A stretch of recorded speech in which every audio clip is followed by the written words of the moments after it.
Scanning. Identity authorized. Welcome to the Secret Superhero Club Podcast Network. Welcome, everybody, to the Animation Station Podcast. My name is Josh, and joining me again, one of my very special friends, Mr. Sherard Jackson. How's it going, man? Oh, it's going great, man. Hey, thanks for having me on. Oh, no problem. All right, so it's been a while since you've been on. Yeah. So I think at the first time we had you on, we kind of talked about your background and art and everything like that. Right. So this time we're gonna do something a little bit special. We're gonna talk mainly about your webcomic Darbi. Yes. We are gonna go through a nice deep dive of season 1 and 2. Oh, okay. Because season 3 comes out this month. Oh, actually, yes. As a matter of fact, it does. Yes, it does. I know, that's craziness. Yeah.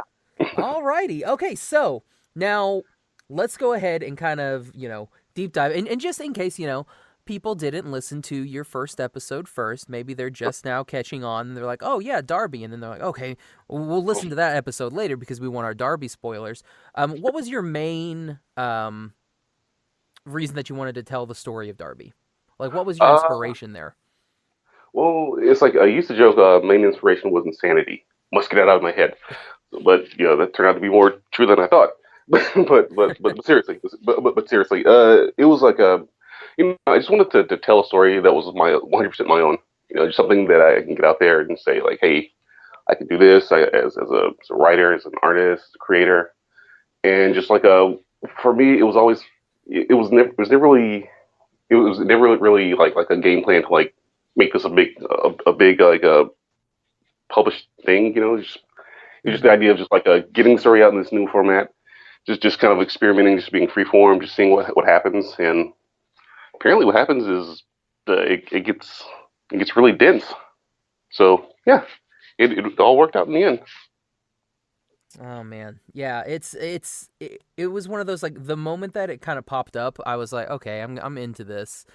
Mainly because you did that nice little, oh look, here's a T-Rex and a Brontosaurus and they're in love. Yeah. So that's how I popped onto that. And then I come in and I was expecting this nice little like Land Before Time little thing, and then the first thing I get is a dinosaur death, and I'm like, oh, interesting, yeah, this is how we're gonna start. Oh yeah, it's like I think the quote is like 2 per episode, give or take. Basically, yeah. So let's kind of start off. So we first meet Darbi, coming out of the inside of some poor dinosaur. True. Just because that's what happens. Oh yeah, well, hey, you need someplace to hide. Oh yeah, definitely. I mean, you gotta hide from because he's a small little guy. He's a small little T-Rex man. And he's gotta hide from like the bigger guys. Them posers up there messing around. Yeah. But I do it's like. Oh, sorry. Go ahead. Oh no, I was gonna say like the posers, they have the advantage. They're in the sky. Exactly. It's like they can see, and and you can't see them. Now, I do like what you do because like one of the first things that you do is we get a nice little backstory that is completely different because then we meet Charmer. Right. And oh man, that whole entire bit with that pack is so good. Oh, thank you. And I love the fact that you keep like that. I hope we've not seen the last of Charmer, but there's that part of me that thinks we have, because maybe moved on. But yeah, we keep seeing because you kept bringing Charmer back. And this, by the way, everybody, this is going to be a spoiler episode because we are going to talk so many spoilers. Right, if you haven't caught up, you better catch up now. Exactly. So we go and we meet Charmer, and he rescues young Darbi from being eaten by, was it ants? Oh yeah, he was getting gnawed on by ants. Delicious ants. Oh yeah, that kind of informed his fear of bugs very early on. And then so he takes him back to his nest because all of so what is Charmer? They're like raptors, right? Oh, they're actually Trodons. Don't yeah, they call their pack something special?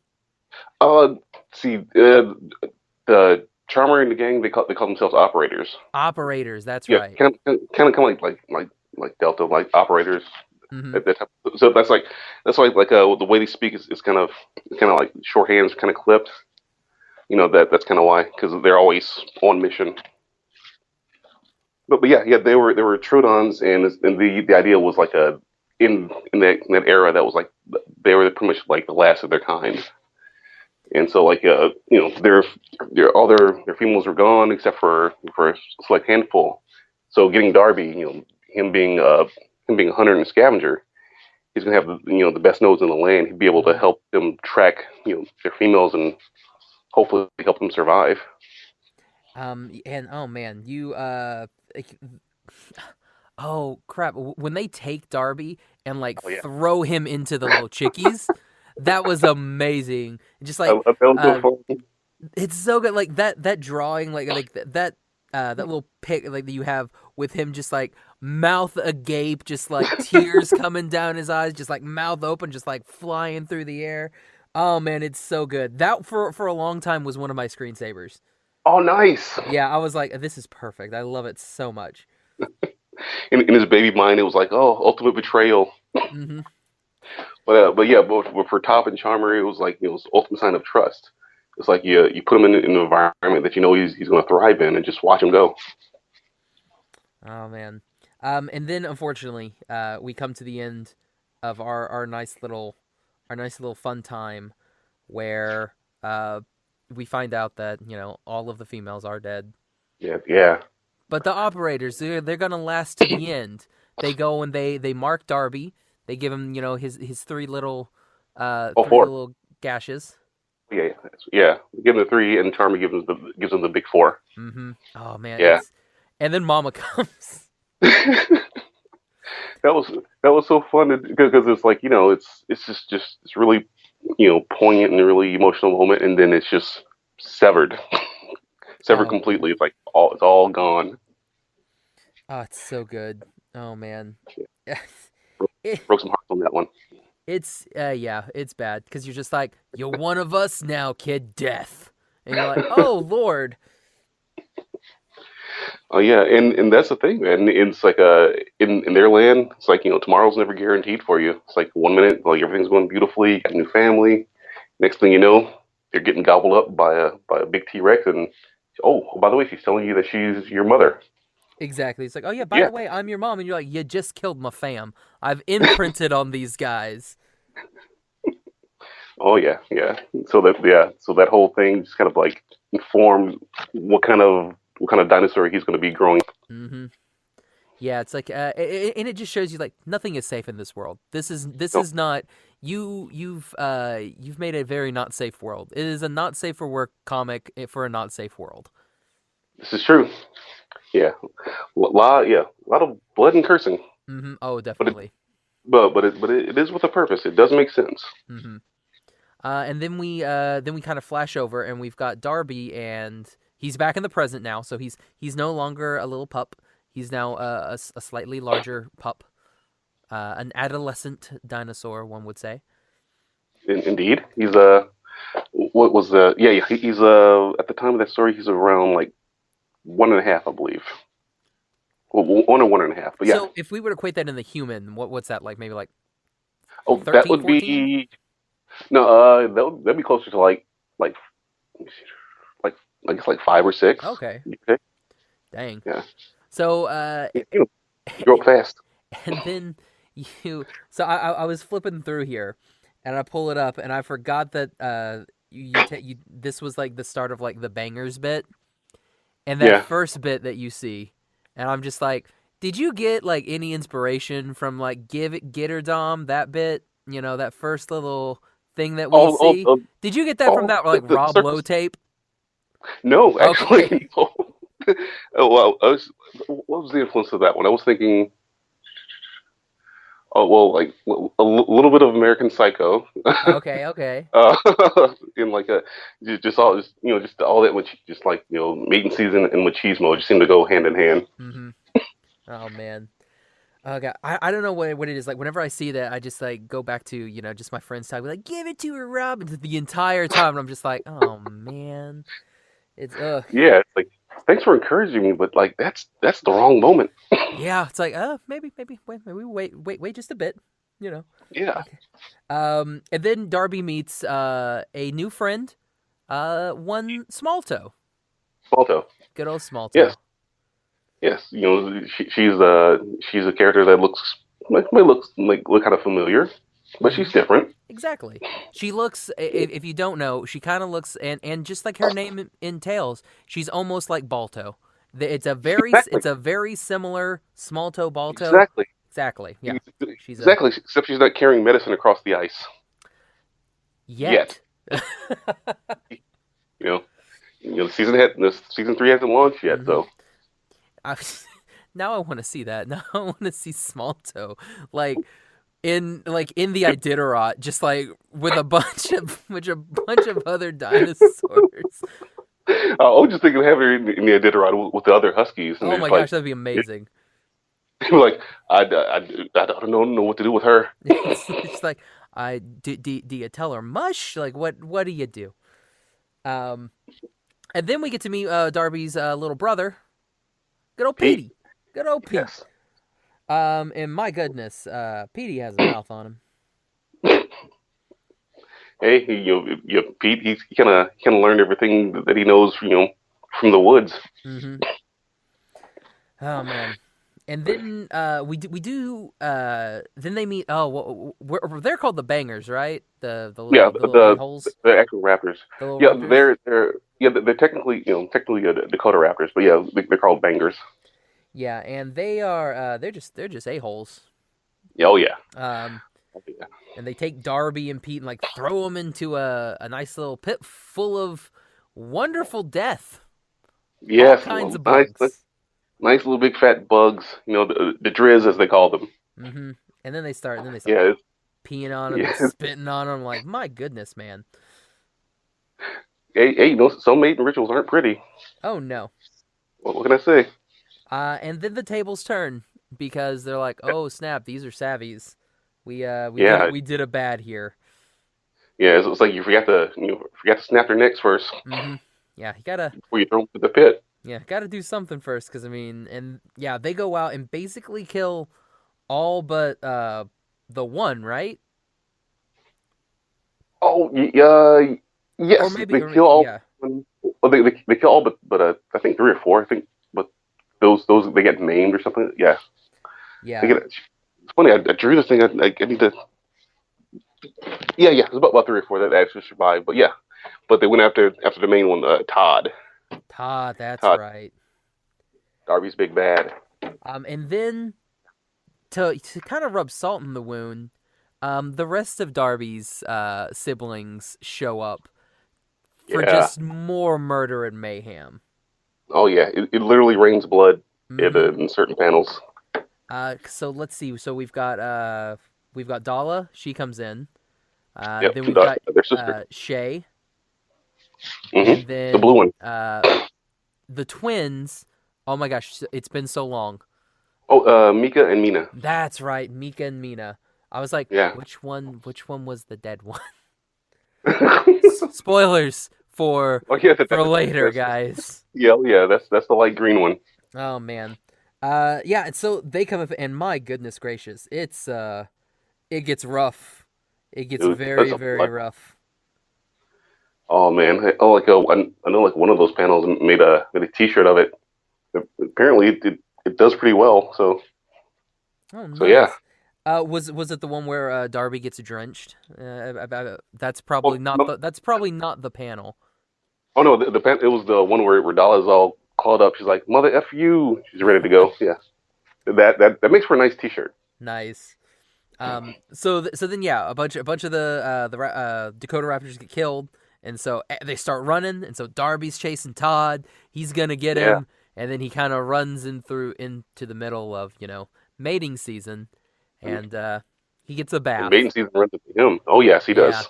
not a not a good bath. Well, yeah, not a good bath. Yeah, no, No, not a good bath. no, no. No, really messy bath. Mm-hmm. Oh, and I guess, oh yeah, that's right. And then we get the wonderful reveal previously, because Pete kind of like scares young Smalltoe into the river, and it doesn't look like she Yeah, could swim. yeah, exactly. Yeah, and played up on that in season 2. And then yeah, we come back Oh, and it's like, oh wait, no, she's totally alive. yeah, that was fun. It's like initially I was initially gonna let her drown. But then, like, I was writing the story, I was like, I was thinking that this character actually has potential. I can, like, save her for later and like develop her over time. And just yeah, straight out of Hell Creek arc, kind of where she comes into her own. So yeah, I'm glad I didn't kill her Mm-hmm. yet. Yet, oh yeah, yet. Um, and yeah, that's basically what this is. It's like, because here's the fun fact, sports fans. The dinosaurs die. Oh, I didn't mean to make it real, oh but yeah, a lot. yeah, I think all of them at once, or at least at some point, all of them. So, Oh yeah. Well, um, some of them like in groups, some of them it's gradual. hmm and then after that, after Darby's shower, and Small Toes reveal that she is not dead. We come to one of I don't know, one of the most interesting characters, in my opinion. We get to meet Oh, okay. Mao. Oh, okay. Yeah, yeah. Mal the king, the alpha poser. Yes. Yep. Uh, I love her. I love her bit too. Like when we first meet her, she's going and she's like, "All right, I got to take this. I got to take this dino droppings, and I gotta give myself some nice. You give yourself a nice little crest. Exactly." She's like, "Oh no, totally. This makes sense. I got this. Don't worry." Yeah, she has to break out the poo moose. Yeah. Oh man, and then yeah, she kills that Woody Woodpecker looking Mo. That was one. It's like yeah, because he doubted her alpha abilities. He Mm-hmm. had to pay. Oh yeah. And then I can't even talk. My goodness, like there was a good part of me that thought that that was just going to be a one off, and then we would never see her again. All right. It was just going to be like a one off. Oh, here's a nice little, bit with I don't know, just like a single parent trying to like you know provide for her children. Exactly. You just wanted to show like in Darby's world, there are other stories, and hers is just as valid as his and his siblings. Mm-hmm. And of course, of the season, when it comes back to her and her relationship with Darby, we see kind of like a bond beginning to form there. Exactly. And then we get to I would say yeah, my favorite arc, Oh, okay, which is straight out of Hell Creek. nice. Um, I mean, there's so much in it, and it's Oh, just so good. it's like that was a fun arc because that was the first story arc where I actually started playing with the space uh, in the in the webtoon strip because like the format the comic format itself it's vertical and most comics are horizontal. And I was thinking that was the first one where I was just saying, okay, well, if I get X amount of space, what kind of scenes can I do? What kind of panel breaks can I make? Mm-hmm. Yeah, and like it's and yes, so for me that was like just or really just started like just instead of just experimenting, just letting it come up, just letting it flow. That was like being more focused and just kind of like cleaning up the art and just focusing on cleaning up the storytelling also. So, Like, yeah, one arc. oh yeah, oh, my goodness. So what type of can you give us like a nice little like brief background or a brief little synopsis of Straight Outta Hell Creek? Okay, straight out of Hill Creek is essentially essentially a power play. It's kind of like a where we've always grown up being taught that that carnivores, the T Rexes, Allosauruses, all those that in any particular scenario they're going to be the villains, Mm-hmm. because they eat other animals. But in this storyline, it's like you realize, well, the herbivore is actually more dangerous because they outnumber them, and in some circumstances they're smarter. So it's like if you get it's the idea of like these plant eaters wanting to push these meat eaters out of their own territory, so they get access to their tree and to the fruit that it provides. So straight at Hell Creek is essentially a land grab against the savages. Yeah. And so I will say it's one of those things that you wouldn't think that the herbivores would want to kind of like kill each other and then Yeah, blame it on everybody so that they could basically declare war on the or yeah, savvies. exactly. Because because for them, like once you get all the other herbivores together, going against a small group of savages, it's they'll lose a few, but the ones that still remain will be stronger Hmm. and take out those savages. Oh, definitely.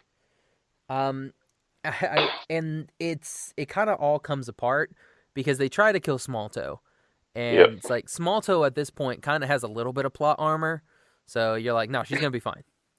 If she didn't you drown, think that? she'll be okay.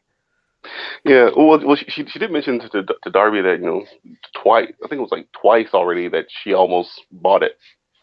Was it twice or three times that she almost bought it around him and his family? Hmm. So yeah. So and again, season three, you never know. Stop. Just stop. So we have this whole bit with everybody, and then we get our wonderful Crush the Guts, which Yes. makes its appearance, which is dope. Um, Oh yeah.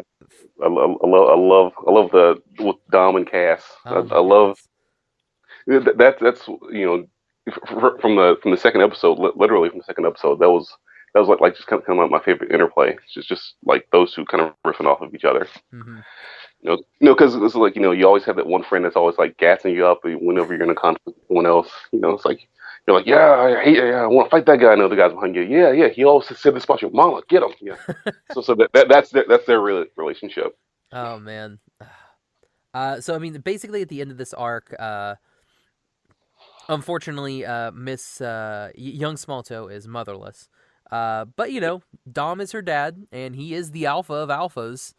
So I It's mean, true. she's kind of hanging out close with him, and has made friends with Darby and friends. Yeah, yeah. And of course, like Darby's family kind of reluctantly takes her in Hmm. because, like she helped keep them alive, and in return, she helped them form an alliance with the Longbacks when it counted. Yep. And it's also one of those they did kind of have to like leave their home for a bit. Yeah, It's like, sorry, you've been evicted.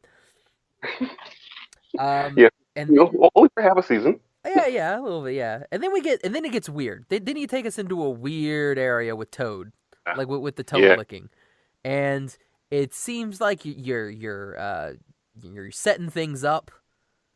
I am. Definitely Oh setting yeah. things up. Oh So, yeah. oh my goodness, like I don't know what you're doing. Like, Well, so what are you it's like doing? with the Toad thing, it's like it play. It's mentioned a little bit more in season two. It's we really it's all gonna tie back into what goes on with season three. But it's just the idea that that this dinosaur that he's experiencing. He's always seen these visions in his head. He just never had an understanding of what they meant. Hmm. So like him looking at Toad, he helps him get out of his own mind, get out of his own way. So he starts pretty much like seeing what could be, and and pretty much like where he's from, and where he's going to go. And it does kind of play with the idea of reincarnation, and the idea of like all this is just cyclical. Like that in this one instance you and your friends, your dinosaurs. Maybe in this other instance, maybe you're humans. Hmm. Or just maybe this is just kind of like giving you a glimpse into like what's going to happen, and maybe it doesn't involve you at all. Yeah. So yeah, saw that in one episode. Um. So we also have a little bit, and I think it was straight out of Hell Creek. Yeah. When we first learned about Shay Nest, was that Yes. Hell Creek, Oh, no, that was what was or is that right after? that? Actually, yeah, it was okay because Pac Mother said that to Shay. That's right. Right, yeah, right. It was because it was the nest was Shay like killing the one Jeet and like saying, "Hey guys, this is our new nest." Yeah, it's just kind of show that her whole focus is on like finding a new home. Hmm. making circles, with family. It just so happens to be inside of the body of a dying, warm dinosaur. I mean, like most people's happy childhood homes. Of course, Inside dead like dinosaurs. you know, dinosaur ribs. Yeah, all the Uh, same. and then you take it sad. Uh, Yes, then you take I it do. sad. So then Todd comes back. Yeah, no And kale. has yeah, oh, that's right. He got stepped on, right? Yeah, Yeah. you know, he was too busy watching Darby get his shower. It's like, oh, he wasn't paying attention. And unfortunately, poor Mina Yeah, gets captured. yeah, she does. Oh And man, yeah, that was a hard one. oh god, it was so bad. Like when like it's this perfect like Lion King scenario where you've Yeah, got this stampede that's going on, and then you know, a Long Live the King happens, and Mina starts flying, and yeah, Darby's like, I gotta go get her, I gotta go get her. And yeah, unfortunately, Todd just does yep. this Bruce Lee backflip and slits her throat with his Yeah, claw. Oh man, in front of the whole family. family. Yeah, and like right when everyone thought, oh, she's going to the stampede. Hmm. Nope. It's like, okay, maybe Like she'll be okay. he's like, nope, she's bleeding out. Yeah, it was. Oh yeah, that was a harsh one, man. Because that was kind of it's like that one there is kind of like that's loss and that's trauma that all the family feels immediately. So when that happened, the very next episode, you kind of see, well, you definitely see each one's individual reaction to that loss. Hmm. And of course, for Darby, it's it's like I'm an alpha. As the alpha, I failed, so I have a mission to go and make this right. For the sisters, for Mika, she completely shuts down because like for her, the other part of her is gone. So like there's no reason for her to open up to the rest of them. Yeah, And of course, yeah, the only one that was really, yeah, the only one that seemed like would have like had a level reaction to it was Dala, yeah, and definitely. and Dala's the psychopath of the family. So Oh yeah, and just a wee bit, a wee bit.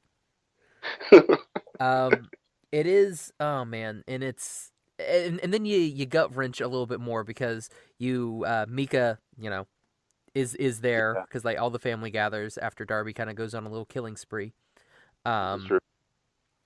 but then you do a nice little flashback where Darby meets the two sisters when they're hatching, Yeah, and you're like, oh man, why? yeah. It, Yeah. it Well, just it just hurts more. yeah, he connects. He connects. Then you feel that loss even more. Yeah, and yeah, that was another sad one. Oh man, but it kind of works out in the end. Oh, yeah, I mean, yeah. you you know, a lot of dead bodies and blood. Some species go extinct in between, you know, then in the end. But yeah, Yeah. Because and then at this point, this is when Darby goes on a mission. yeah, Um, goes hunting for Todd. yeah, this is the he is gonna kill anything and everything that gets in his way. Yeah, and the only person that he can trust to bring with him is his crazy sister Shay. Yep. Yeah, And because yeah, he knows that he can, kind of like push her in the direction to help him get that revenge. which is, I mean, it's sad, but at the same time, you're like, okay, it makes sense because he's grieving and he needs closure, but like Shay also needs that same closure. Yeah, it's like she needs that closure, but it's not necessarily in the same way that Darby needs it. Exactly. And Yeah. Darby pushing her into it. It's kind of like it's unfair to kind of like unfair to her. I guess emotionally or whatever. And so like they kind of like puts kind of like that's kind of like the first crack in the family's armor. Hmm. And then, poor Smalto, Yeah, also has seen what has transpired, and so when Darby and Shay run off, she goes out to try and find him. yeah. She goes out looking for a friend. Hmm. And even one of the other dinosaurs warns her. It's like whatever you're going to find, you might not be what you're seeking. I think it's You might be Mal. told. Is it Oh, Mal? the one. No, it's one of the sisters. It's Fran. Oh, okay. Fran's. I got you. Yeah, yeah. Oh, yeah, yeah. There's By the way, folks, there's a lot of characters. Yes. A lot of characters. A Yeah. few characters. Yeah, and yeah, oh man, when she finally catches up with Darby and them. They're in the middle of. You're gonna have to help me with names. Because once they die, I pretty much forget about them. What's it was Fela. Fela? Yeah, Fela. She was the Parasaurolophus from Straight Outta Hell Creek. and She's the one. her sister Yeah, she's the bad one. did it start with an L? Yeah, her sister was Shaylin. That was like, yeah. She was the one that went around spreading the rumors that, hey, savages are bad and they're killing your kids and everything, so we should get them. Yeah, it was like So Fela was the mastermind of the Straight Outta Hell Creek arc, along with Mike the Ankylosaurus. So yeah, it's like at that part when Fela's just waiting to meet Darby, she knows like it was part of her plan. She's probably gonna die anyway, so she can pretty much tell him who Todd is and like why she did what she did. She made contact with Todd. She let him. She's the one that like kind of led Todd to Darby and his family, and kind of like set everything into motion. Kind of as her final act of revenge against them. Oh man. And then something tough happens. Then we have Darby tells Shay to nest in Small Toe because he doesn't want to hear it. Yes, dude. That was when I was writing that. I came very close to not including that. It was because it was literally like let me see. When I was working on it, I was thinking, well, okay, get this part. I was thinking, well, maybe shouldn't go this way. Maybe should. And I was thinking, well, I gotta include this because it kind of shows like Darby going like past the point of no return. Especially with his relationship with his friend and with his sister. Yeah. So yeah, it's like I put it in there, and at the time I didn't know how it was going to play. I figured like I don't know if people would like it or if they'd be like that's wrong or but it apparently it worked. It did. It was very tough because I mean when you see that you're like, oh, okay, yeah, now everything's broken. Darby is broken right now, and then he breaks Shay. Yes. And and then their whole entire like his dynamic with Small Toe is never the same. Exactly. Yeah, with Small Toe and also with Shay. Yeah. It's like they start seeing each other as adversaries. Which is sad. Yeah, well, it plays in heavily with season 2. Definitely. Like, yeah, when they go to war and he doesn't bring her with him, it's very telling. Oh man, yeah. But then Mal comes back. So yeah, so Shay and Small Toe kind of leave.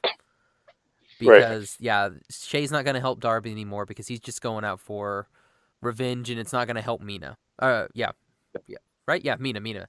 Yeah, it won't bring her back. Yeah, no, it's not gonna. It's just not worth it at this point. Yeah. Well, what's that little phrase? What's that? When you like dig a hole for revenge, you better dig 2 holes. Yeah. Yeah. Yeah. You're going up into revenge. Dig 2 holes, one for your enemy, and one for yourself.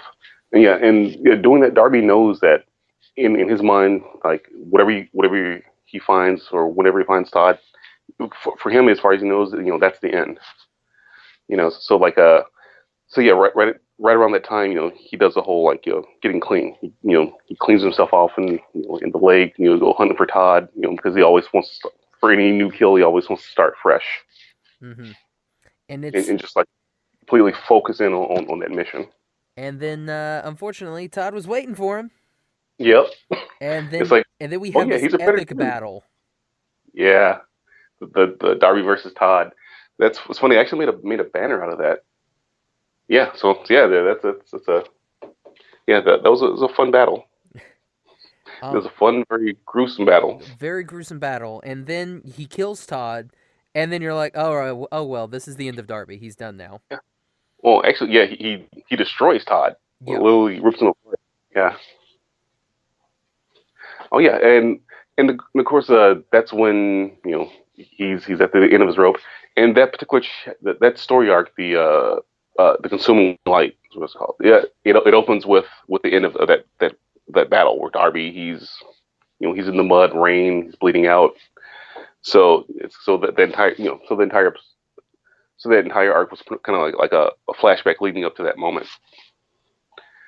And in like a when he's in there bleeding out, he meets he Charmer sees again. Oh. he does he meets his dad again. Yeah, and he finally gets to hear the one thing that he always wanted to hear from his dad, Charmer. That Charmer's proud of him. That he actually like lived up to whatever the operators had before. Now it's time for him to make his own thing. Mm-hmm. And that kind of gives him the will and the means to survive. And then we go to our new arc. Yep. The fun battle arc.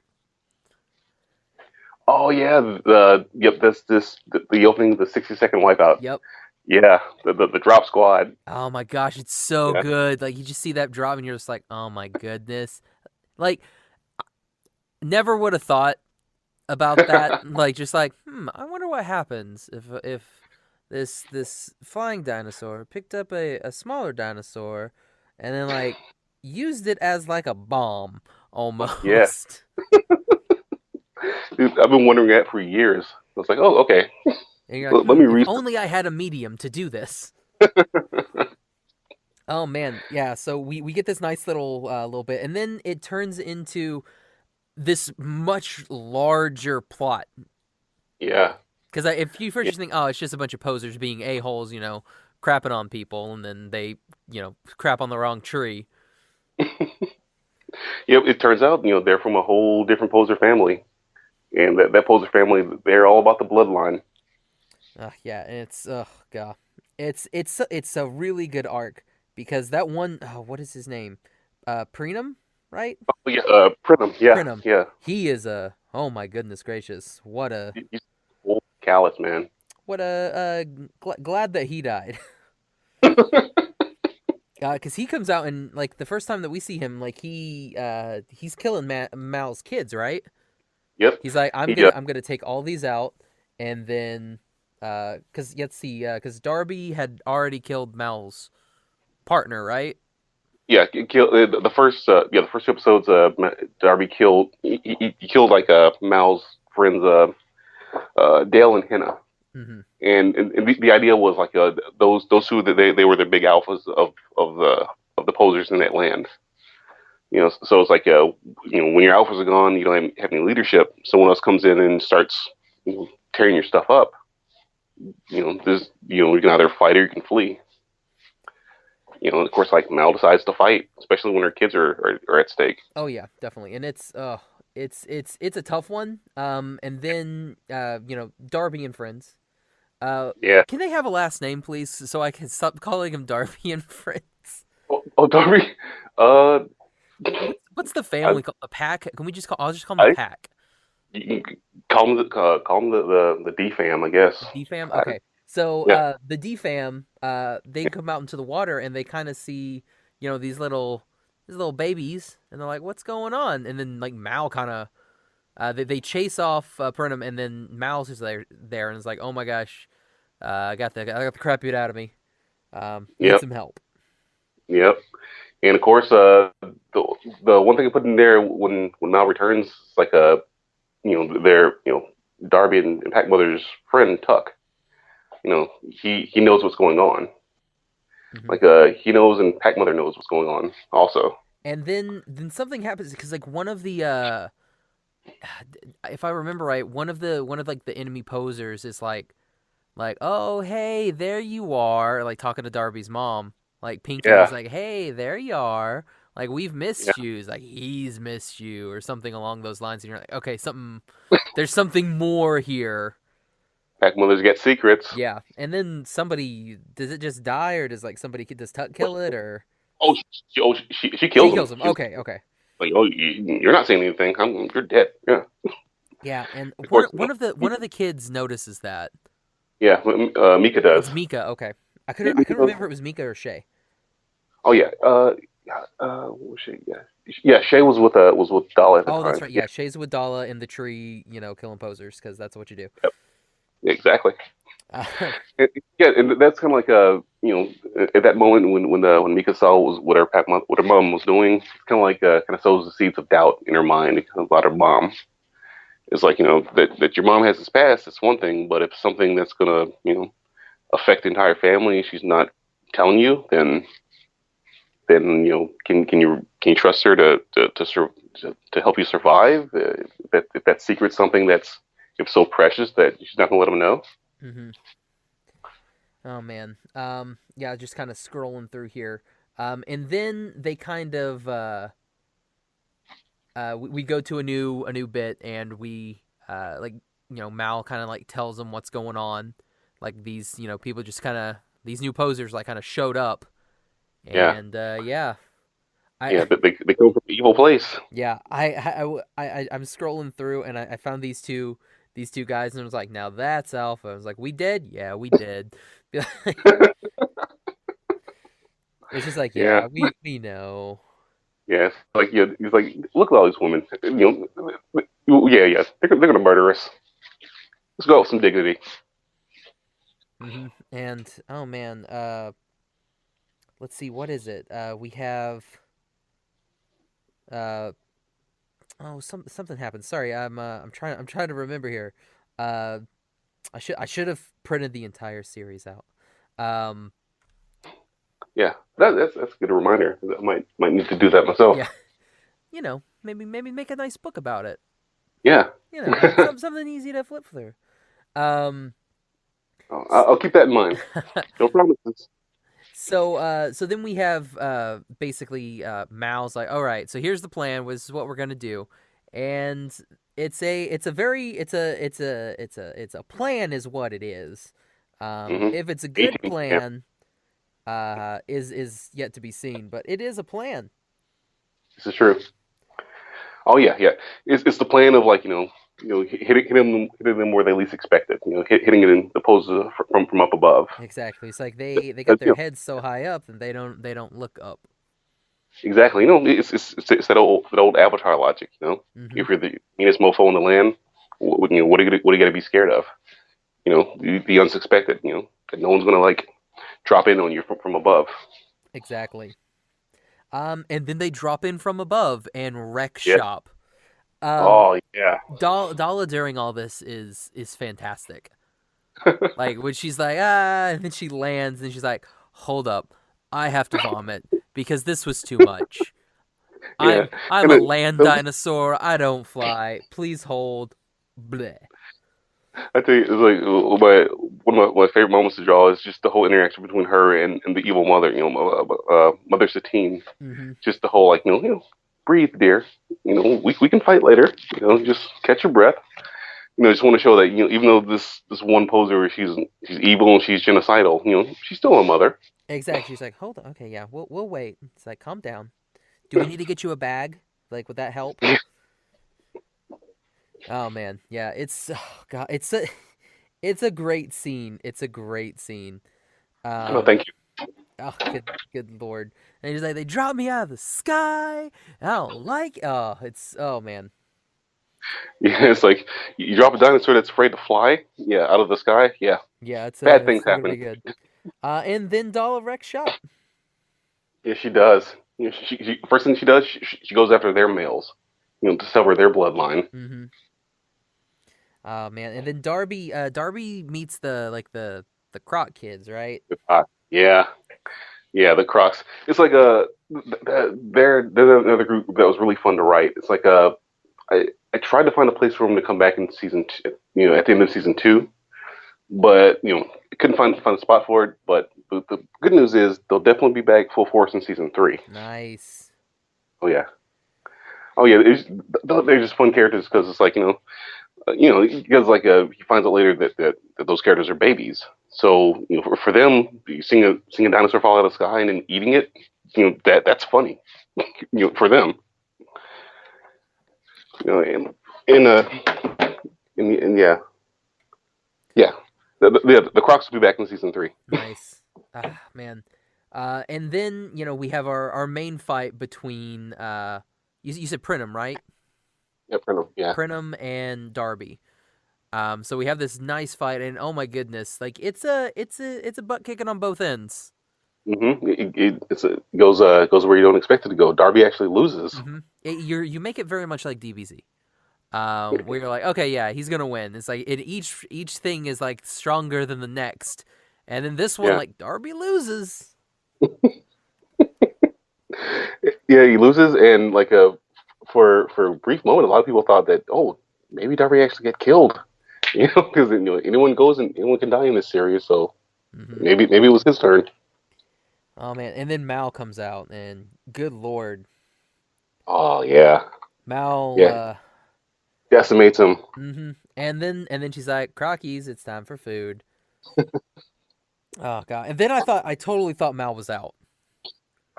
Oh yeah, because of the gut wound. Oh yeah, it's like gut wound in dinosaur times. I mean, gut wound in Civil War times. You were gone. Yeah.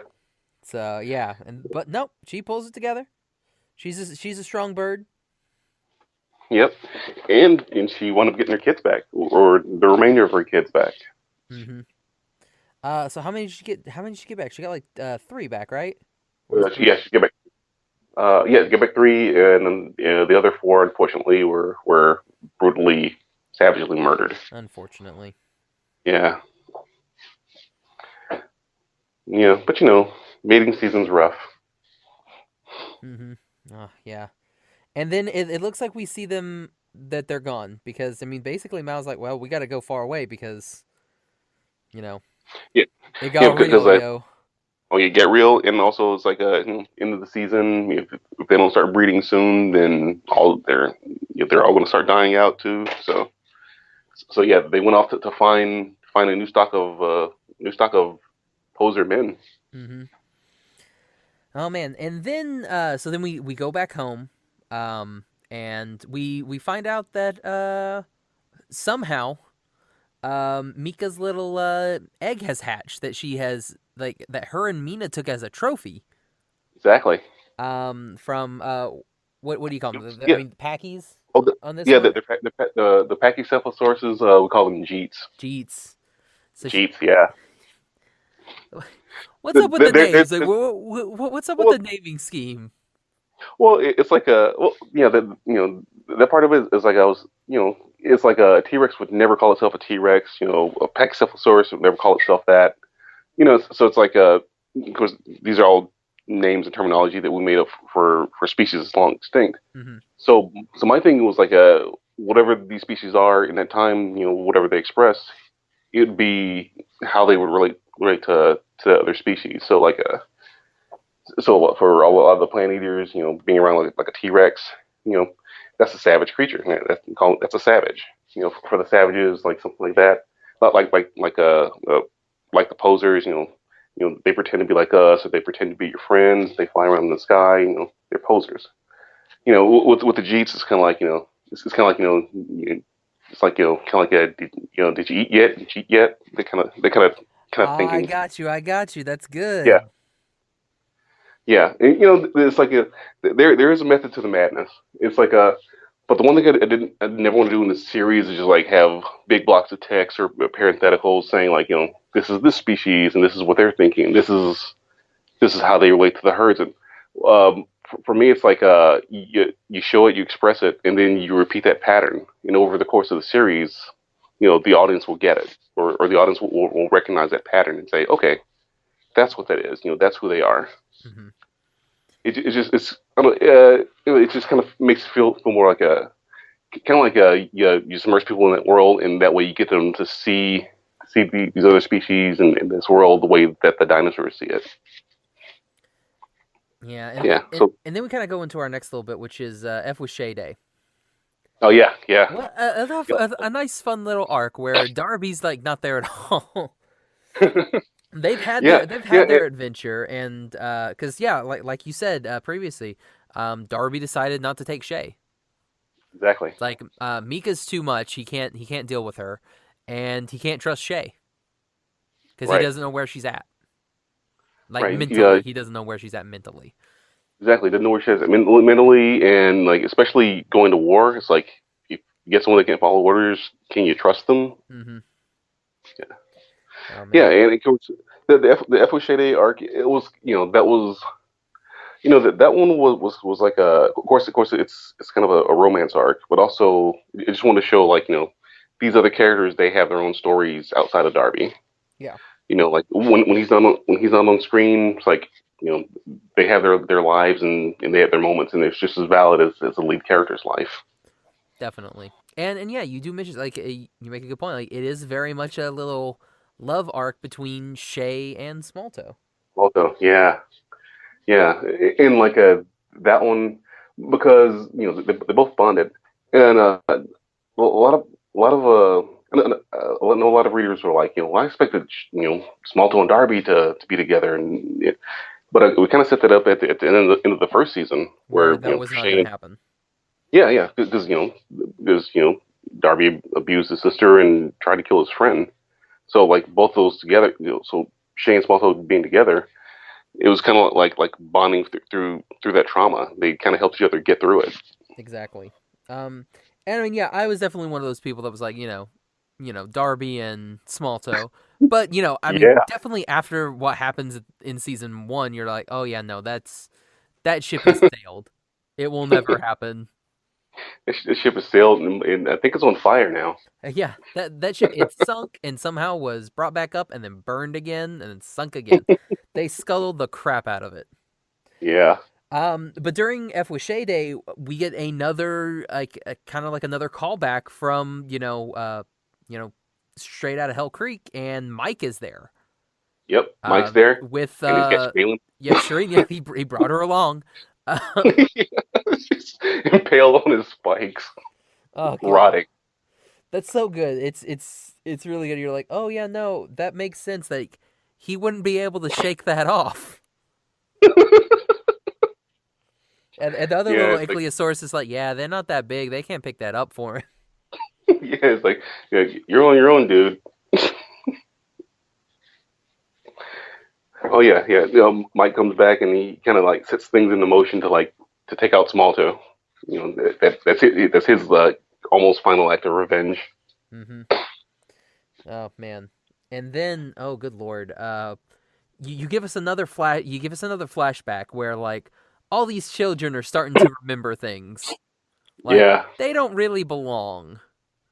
Type. exactly. Because then we get this one with and because then we get Shay and we basically see Shay getting abducted Yep, when she decides to nest. exactly. Because like in her mind, that's what she's saying. She's saying, she's saying like, that's my home. I need to get back to it.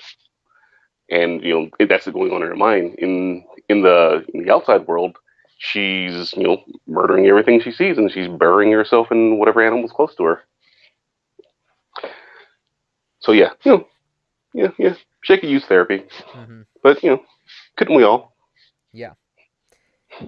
Oh man. And then we get Darby comes back and he's like, "What the heck, guys? What happened here? You've killed some ballas. I'm confused." Yeah, Um and yeah, so yeah, there's this bit where there's a little bit I mean, and you conveniently title it amends.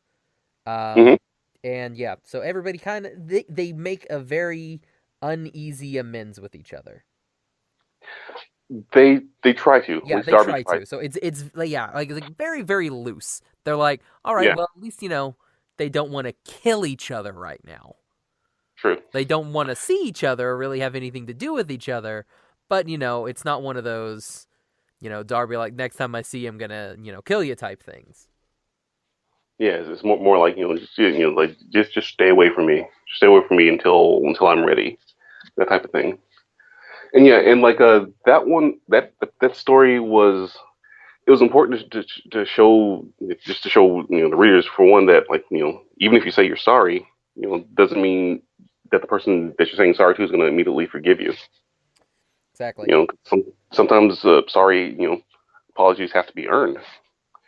It's not necessarily just what you say. It's like what you do. Okay, I'm sorry I hurt you. Okay, so what can we do about it? that type of thing. Oh man, jeez. And then we've had this entire time, before we kind of get into the next arc, we've had this entire time this trike, and her not daddy. Oh, but nice use of terminology, by the way. Yeah. Thank you. Yeah, thank you. What's her name? Oh, that was the Susie. Susie. Baby Susie. Yeah. Baby Susie. Oh man. I was going Land Before Time. Not that you would know anything about that. Okay. I was thinking like Sarah. Sarah, yeah. Um. Oh no, like Sarah's a pussycat compared to Susie. Oh, very much so. And and then she has, of course, Susie has a lot more colorful dialogue. Mm-hmm. Man. But there's something that happens which is weird. Like there's things going on in this with this what is he? Is he some sort of like rat thing? Yeah, they're pretty much like I guess like a placental mammals at the time. Like they just rat creatures that pretty much like that we're like descended from, that are still running around. And yeah, they play big in the last half of season 2. It's kind of like with those rat creatures, you discover that that they've apparently that they've mastered fire and they've mastered domestication. Mm-hmm. So you get those two things there. Then now they have a strategy to for murder and mayhem. Yeah, and if I believe, like, when we get through the end of this, like, we still don't really know their plan. Exactly. Which is it's so good. I like the fact that you give us just enough without telling. Yeah. You give us story without actually telling us the story. Yeah, exactly. Because it's because you definitely want people to come back, and you want people to be engaged. So well, this is like, oh, I don't know what this creature is, what its motivations are. Maybe I'll find out next episode. Okay, so maybe I'll find out in the future. I got to keep reading to see where it's going. Mm-hmm. Yeah, and that whole that's the crossing paths story arc. Correct. Yeah. That whole thing is like I wanted to with that story arc. I want to play with horror, and just like maybe most of it worked, maybe most of it didn't. Not too sure, but I just wanted to see if I can create something that would be scary for a dinosaur. In this case, it's like being overwhelmed by a smaller, numerous enemy. The chickies, and being controlled by the rat creatures. Mm-hmm. Yeah, oh, man. And the creatures they do play a bigger part in the next season, and no, surely they don't play a bigger part. oh, absolutely. And it's like of course next season they and their motivations will become more clearer. But for new readers, you gotta keep reading, because everything does pay off. I promise. Mm-hmm. Yeah, and I like how the sisters are like, "Oh no, those chickies, they're bad." And everybody, like, nobody is safe from these guys. Like, they are like a plague of locusts. Like, nobody is safe. Exactly. The only ones that are safe are the toads. Exactly. Which you don't mess with those toads. No, and of course that plays back into the toad episode from season 1. It's kind of like okay, you can use them to get out of your mind, or you can use them to protect yourself from a chicken invasion. Yeah. So dual purpose toads. It works. Oh man. Yeah, it's geez. It's also one of those ones where you do like this weird little almost like a Silent Hill type thing, like emphasizing your horror bit when the trikes get attacked and then Susie comes out and then they drag her into the mist and she's like, ah, and you're like, oh wow, this is definitely a thing now. Yep. That was so fun to draw. And Pete's just high the entire time. Yep. Someone said, "Oh, the game plan is get high." Okay. It's like, I got this, guys. And never once is he touched by Chicky. Nope, no, he's totally fine. He's just like, man, I'm good. These little blue things is crazy. Then yeah, so we have this whole bit where we got to fight these chickies, and like these chickies are going for like one specific thing. Like the Yeah. chickies are going for the tree. Yep. Going And for the tree. and who happens to be at the tree? Pack Mother's at the tree. Yep.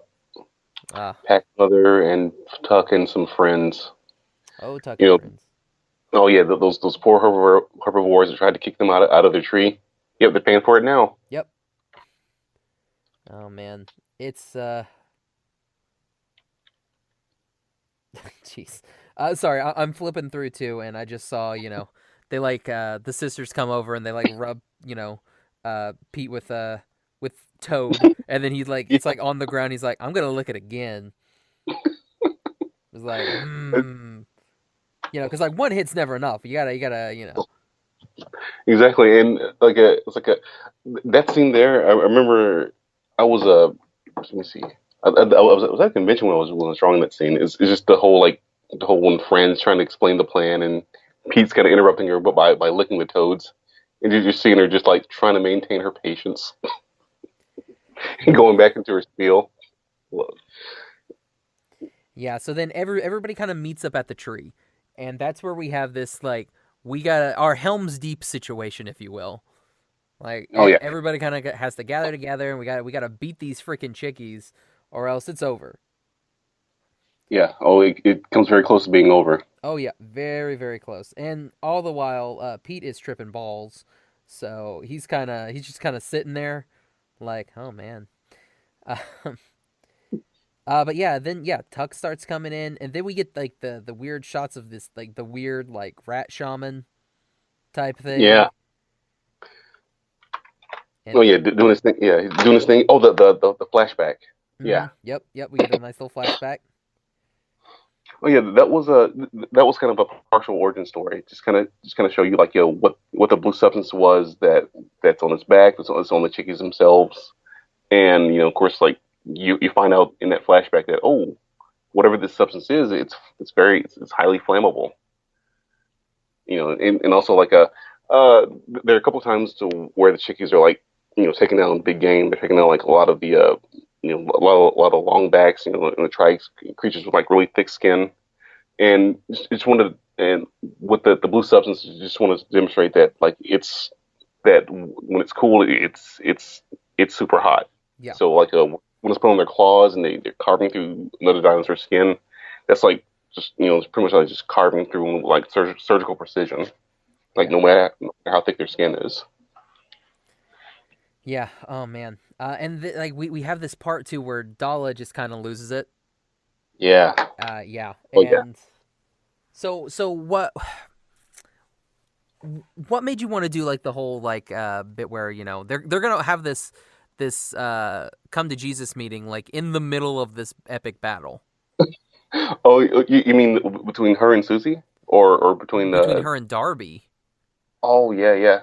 Well, that was a well because for the entire for the entire series, Dalla has always been she's always had Darby's back. She's always been like his his go to right hand. Mm-hmm. Like anytime there was a battle, she'd go into it without question. The only time she did question it was the was at the beginning of the season when she was being dropped out of a poster's mouth. But she still did it because she believes in her brother as their alpha. Yeah, But with the course of the season, like what she sees is that her brother's kind of like sitting back and sitting back and trying to lead from the side, and things are kind of going amiss, and that's just like that's just kind of like makes her snap, saying like, hey, you haven't been a leader of us since before you left off to fight Todd.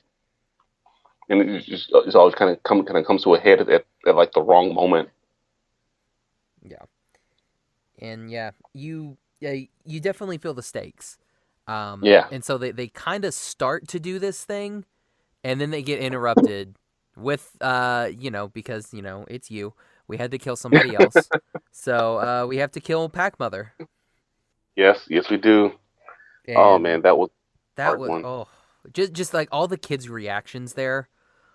And Darby at the end just like was like, "Hey, mom," like type of. Oh, it's Yeah. rough. It's very very rough. Oh yeah, I got a lot of comments on the episode. A lot. I can't imagine why. Oh man, yeah. And and here's the thing. It's like and people were reading the episode. It's a really sad episode.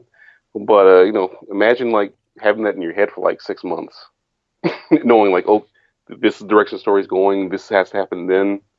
Oh man, that was like dreading like drawing that scene. But yeah, it worked. Oh man. And yeah, then Darby goes ballistic, goes and kills Rat Shaman Man. Yes, Um, in 30 seconds flat, boom, gets him. oh yeah, real quick. It's like boom, boom, boom. It's like it's over. And then Dala, she goes a little bit ham too. She goes off and she Yep. starts killing chickies in the trees. Oh yeah, yeah. Like anything that you recognize about Dala up until that point, it's gone. You kind of see like what Pac Mother was mentioning about the destroyers. Mm-hmm. So the first episode with Darby being focused and going after the shaman, like that's kind of like, oh, so maybe that's what Pet Mother is talking about. That's what destroyers do. Then we see Dala doing her thing. You're like, oh, that's what they do. They murder everything in sight. Oh man. Yeah, it's and then the tree burns. Dala gets snatched by some sort of poser. We haven't met that poser as of I mean, at this second in the story, we've not met this poser yet. So she just gets like yanked. Yep. And she's gone. Yeah, the tree burns, and so basically the whole entire family is just done. Yeah.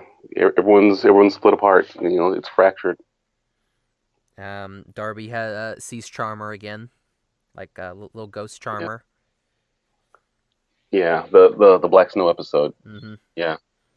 Yeah. And that's another one that's a really quiet and really just somber episode.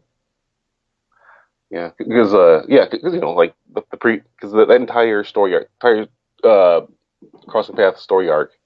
Yeah, they all get really bloody towards the end of it. Yeah. Oh, definitely. Yeah, and then we do have a reconciliation with Darby and Smalltoe. Yeah, That yeah. finally happens. But because Darby was there when she lost her mother, Mm-hmm. and helped her work through it, and so she does the same for him because because they're at the end of the day they're still friends. Exactly. And Mina has run off with Loot. Yep. No, Mika. Mika has run off with Loot. Yeah, he got me mixing the names here. Yep. Oh my goodness gracious. Mika has. Yeah. The alive twin runs off with Loot. Yeah, the dark green one. Yeah, and then we see that we come back to Dala, and she's been taken by Satine. Yeah, she's been taken by Satine, and you see this look of joy in Satine's face because she knows what Dala really is. She knows that like Dala, throughout the first and second season, we see Dala. She has 3 claws, where T-Rexes have, well, savages have like 2 claws. So like whatever she is, it's important. She's not like them. So going into the next season, you start getting more into seeing what that is and what that means, for Satine and for Darby's family. Yep, it's oof. And then we get sad because then we do lose some people. Yeah, we do. We lost poor Cass. We've lost Pac Mother, Yeah. and then poor Cass. Yeah, Dom crushed the guts, man. That was a tough one too. That was a really tough one. Oh yeah, man. Yeah, because on one hand, like those 2 characters, literally, you've been there since the second episode. Yeah, it's like So exactly. We've known Dom and Cass longer than we've known Pac Mother. exactly. And to lose somebody that we meet like episode 2, it's tough. It's tough. Yeah. But I mean, Oh, yeah. it is something that definitely happens. Oh yeah, it happens, and what's gonna be fun is not fun for the character, but fun to draw, of course. But what's gonna be fun is like exploring what happens to Dom, and how he goes forward after like losing his friend and having having to kill his friend. Yeah, it's oof. It's definitely a tough one. But Red does survive somehow. Somehow Red is okay. Good old not Daddy is okay. Yeah, not Daddy. He's dedicated to make sure Susie stays in line. Yep. Oh god. And then we have our group decides that our surviving group, um, I mean basically the kids that we have left that haven't run away. Yeah. We've got Darby, Pete, and Shay. Yep. And Darby and Pete, they're gonna go get Dala back, but Yeah. Shay is gonna stay, look for Mina, and basically preserve the land. Yeah. She's gonna like, excuse me. She's gonna like try to, pretty much try to follow in her in her mother's footsteps, or at the very least like accept that her mother was flawed, but this is like her legacy and it's worth protecting. Yeah. So what was I'll, what? interesting side note, like with the burning of the tree and everything, Mm-hmm. in the deaths, I actually, this is one of the few times in the story where I actually dialed it back because initially there's going to be a lot. Like I can say this now because like I didn't move forward with it, but initially there's going to be a lot more death. Like Dom, Tuck, initially all the adults were going to die. Oh man. So with all the adults gone, then it's left to the kids to like kind of rebuild the lands around them. Mm-hmm. Without the supervision, like what would that look like? But that's that's that was just that's just mean. That's so no. I was like, no, I'm not going to do that. So what was the real reason that you decided not to do that? That was the real reason. The real reason is I've taken so much, I can't take Yeah, anymore. exactly. It's like he's like I killed the lead character's mom. It's like it's like anything else that's just gross. Yeah. It's like you killed the mom and then you basically killed Joey. Yeah, exactly. So, Exactly. oh man. So and then we get another nice little love scene with Shay and Smalltoe because I guess yeah, because Smalltoe says that Dom's gonna like kind of teach her how to be alpha now. Right. Right, and that's that goes back into the death of his friend because his friend told him before everything started going to pot. It's like we need to leave, so if this kid dies, then you get a whole herd to manage.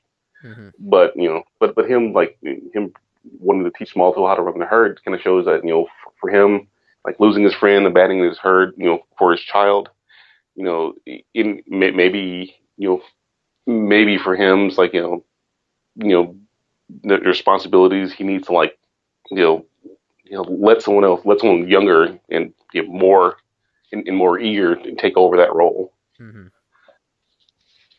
Oh man, it's I feel it in my bones. Poor Dom. I know Yeah, it's gonna be bad when it happens. Um, yeah, it might happen soon. Who knows? but then we have our good friends Sam and Frodo are now off on their adventure to That's right. rescue their friends. Yep. Um, They were R&R going on a rescue and revenge mission. oh yeah, oh that's a good one. R&R, yeah, that's good. And then they come across this little baby poser, just chilling, They did. just doing its Killing, thing. yeah, kind of like the baby posers, kind of like kind of mimicking what Darby was doing at the beginning of the Cretaceous Boogaloo arc, where he's just kind of just chilling, sipping the water. Oh yeah, yeah.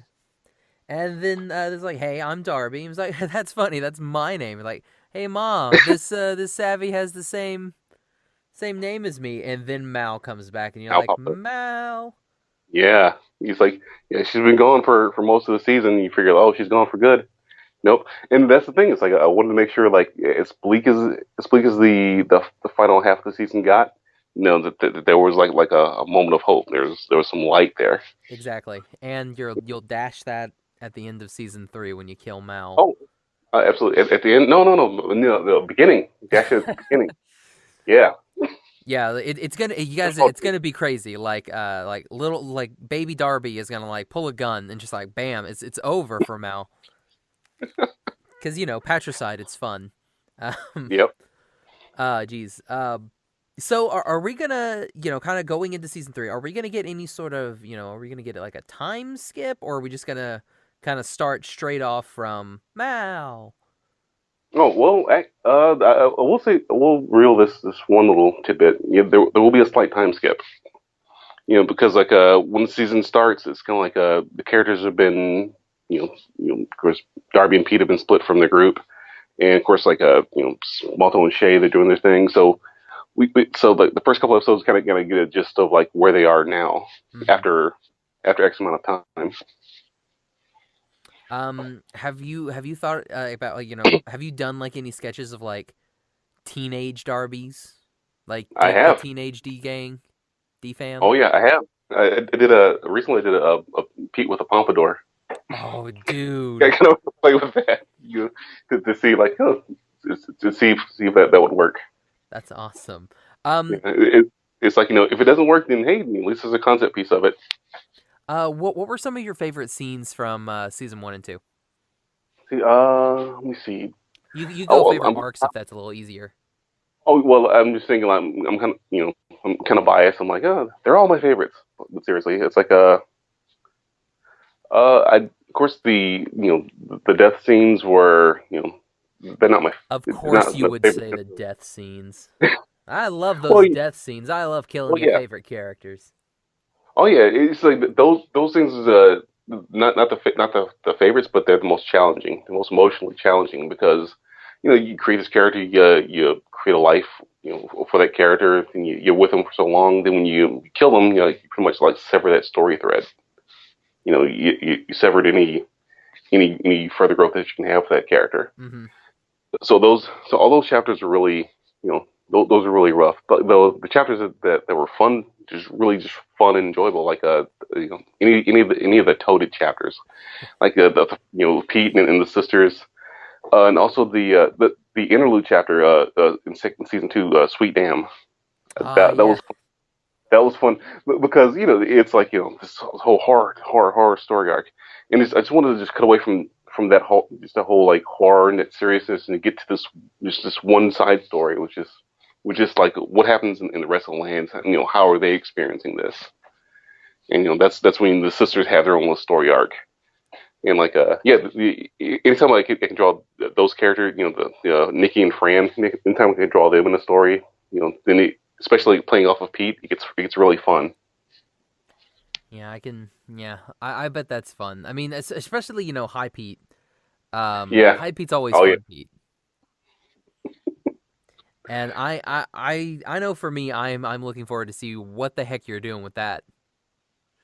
Oh, I definitely explain it, and I'm just gonna warn everyone right now that when you see where this goes, it's gonna be insane. That's the only way. Like, it's just gonna be insane. You like by this time you're like, wait a minute, what the what? Yeah, so yeah, that's that's gonna be fun. I would say more, but Oh yeah, I yeah, don't want to yeah. Don't I don't. don't want to spoil that part. What type of I'm excited. is there anything that you are really looking forward to in season 3 that you're eagerly awaiting those comments? Yes, as a matter of fact, there's there's a couple key scenes like I'm really looking forward to like to revealing what happened to Dala and like and just what happens with her going forward, and also like I want to say the mid-season I can like the mid-season finale or whatever of season 3. I'm really excited about that because I'm gonna because I've been kind of playing around with like just like a couple like storytelling bits, like with the Focus Fury episodes, how the panels kind of like stack on top of each Hmm. other. Kind of just like kind of you see like just frozen moments in time of like Darby moving through to like to get to his goal, and just kind of want to play more with that. Just kind of show the audience that that the way Darby and his close siblings are starting to see the world is completely different from how they saw it at the beginning of the series. Are you planning on maybe like a nice flashback, fun times where everybody was happy as a family, and maybe they went skiing or something? A fun chapter. Well, I could do that, but then that means that there'd be like a counterbalance to it, which means like next chapter. Wait a minute, everyone they love is dead. Okay. Yeah. Fun chapter. Didn't even think about that. I mean, oh yeah, yeah, geez. That would be a good way to bring Mika back in. She's all like, oh yeah, happily remembering the fun times with Mina, and then she wakes up and like, oh yeah, no, they're all dead. Mom's dead. Everyone's dead. Yeah. Oh boy, oh boy, Yeah. oh boy. Yeah. That'll probably be the second episode. There we go. So here's a question. What made so Shay and Smalltoe, like, what was like? Did you wrestle with that? Like, where you're like, you know what? I'm gonna put these two together. Like, what was the main thought process behind that? The thought behind that was just showing just how bonds are formed, but between these species. It's like for example, you have a dog, you have a cat, you can get them in the same room together. They're gonna figure out a relationship that they're both comfortable with. Mm-hmm. Maybe be something that's friendly, be something that's adversarial. They're gonna figure it out. So same thing here. It's like those two that get together. They formed a bond that they're both comfortable with. And of course the source of that was what happened to them. So when you have that, and when you have both of them like getting through this grieving together, it's just natural that they'd wind up together. Yeah. Like of course, like going forward, like when they were maturing and it was time for them to start mating. Then that's a whole other topic that they're both gonna have to wrestle through. Yeah. Which it's one of those ones you're like, I was not expecting an LGBT type of story in this dinosaur comic. Yeah, it's like, that's like in doing that and just kind of seeing the responses to it, I didn't know it was a big deal. I just thought these two they had this happen, they get together, makes sense. Yeah. But hey, that's awesome. How have how have the fan comments been? Do they feel you to continue to go? Oh, let me see. Or do you just like, I'm gonna read the top 3 because they're there, or like do you spend a lot of time like going through digging through comments? Here's the thing. I used to like especially during the second season, because I just wanted to just get a sense of where how everyone was relating to the story. I chime in a couple times just because for me, I just want to show the readers that yeah excuse me, that I see what you think.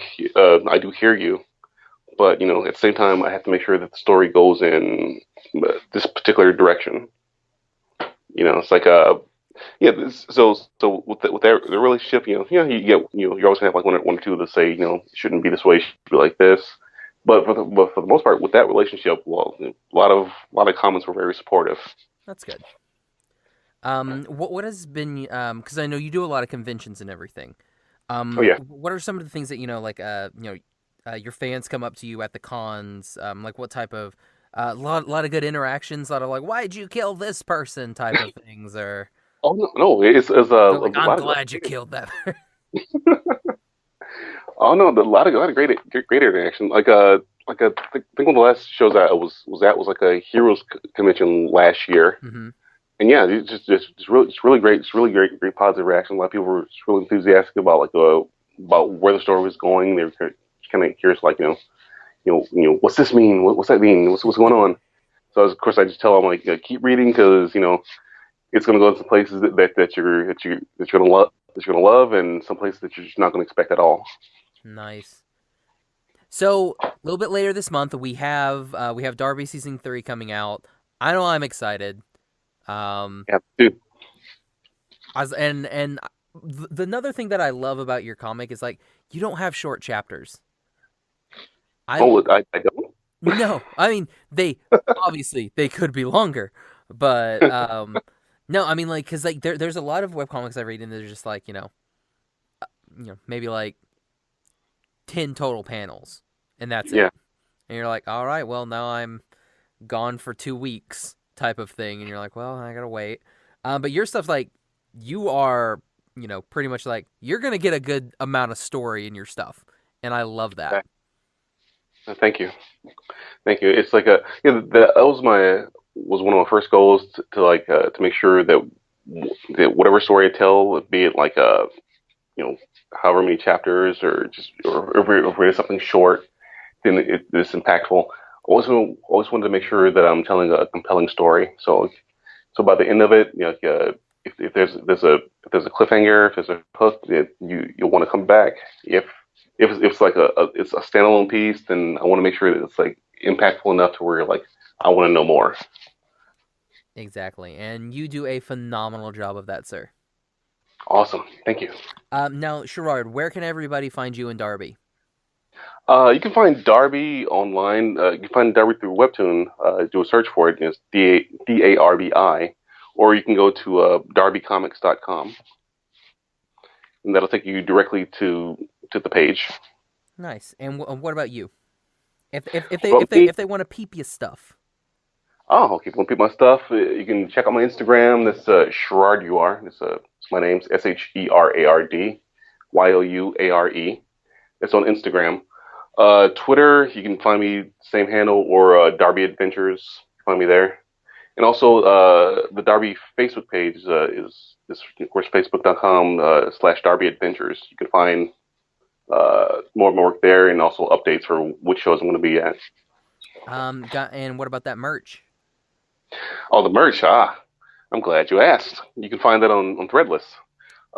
Should be under on the same handle like Sherard UR. You should be able to find shirts, apparel, pretty much just all the crazy little kooky designs that I've made for Darby. You can find there, and also from time to time I'll post links directly to it through my Instagram and Twitter. And some kicking shoes. Oh, well, thank you. Oh, the Darby tops, yeah. Oh my goodness, those were dope. I was like, man, thank you. I wish I had some buns to spend on those. Because, good lord, those are cool looking. Are those still available, or is it like a one-time thing?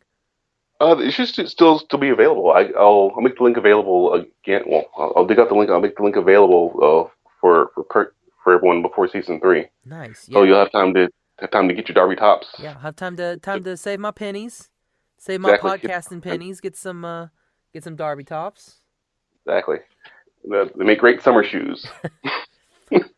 Oh, man. And you can find me on Twitter and Instagram at Josh L. Kane. You can find the podcast on Instagram at Animation Station Podcast, Facebook and Tumblr at Animation Station Podcast, Twitter at Animate Podcast. You can also find all of our episodes on iTunes, Stitcher, Podbean, Google Play, basically anywhere that you can download a podcast, we are there. You can also go to our website, animationstationpodcast.com. Shoot us a comment, let us know what's going on. We've also got all of our episodes there. You can check us out. Again, that's animationstationpodcast.com. Sherard, thanks again for coming on, man. Amy, thanks for having me on. No problem. You are welcome on anytime, and then we'll have you on at the end of season 3. After you've killed all of our favorite characters. And then we can just cry. After you hate me. Yeah, exactly. Yeah, we can all cry together at the end of season 3. Oh, man. All right, so for the Animation Station Podcast, I'm Josh. I'm Sherard Respect Jackson. the D. Respect the D.